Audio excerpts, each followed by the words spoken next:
iaka Panshniat naka bynta ke Jingiakop Thei Bhabriew Miss Universe Meghalaya.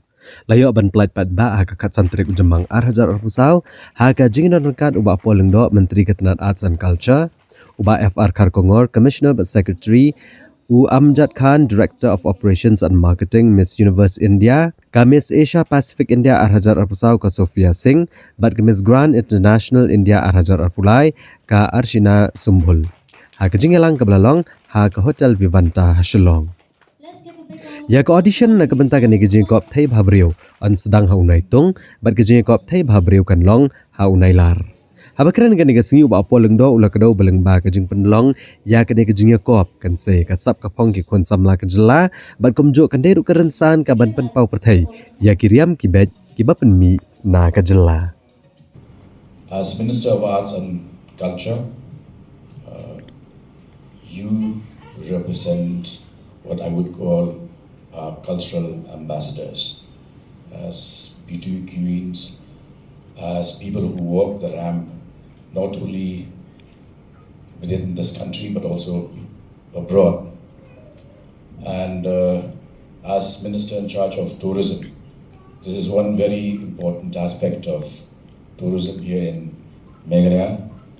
Our soft skills in music and the fine arts, and also as Minister in charge of sericulture and weaving, we have a plethora of our own indigenously crafted dresses and fabrics, which I think it is high time for you to take to the rest of the world.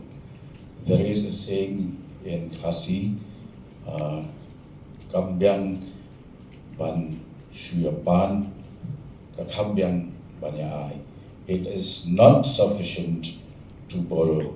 It is also, in fact, it is more important to give.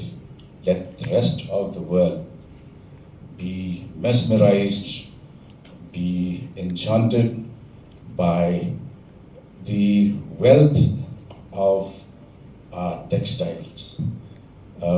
In the nook and corners of Bhabriew district, for instance, we have mostly women who have spent, and today they are in the second and third generation, weaving patterns on the fabric. But most of these are not even known by many here in the capital city of Shillong. We need to take those fabrics to the rest of India, to the rest of the world. And the aim is for us to go global. Frederick has mentioned a few of our inherent strengths. The fact that we had legislators turned ministers back in the 1950s, the fact that we had somebody like Rose, who became ultimately the chairperson of the UPSC. These are some of our the faces that introduced the women folk of Meghalaya to the rest of the world. Whatever can be said about Shillong, Meghalaya, the drawbacks, the fault lines, the inadequacies, one thing that should stand out is the fact that women here are respected and are looked upon with a lot of goodwill by society all around. And this is something that is a major USP for Meghalaya.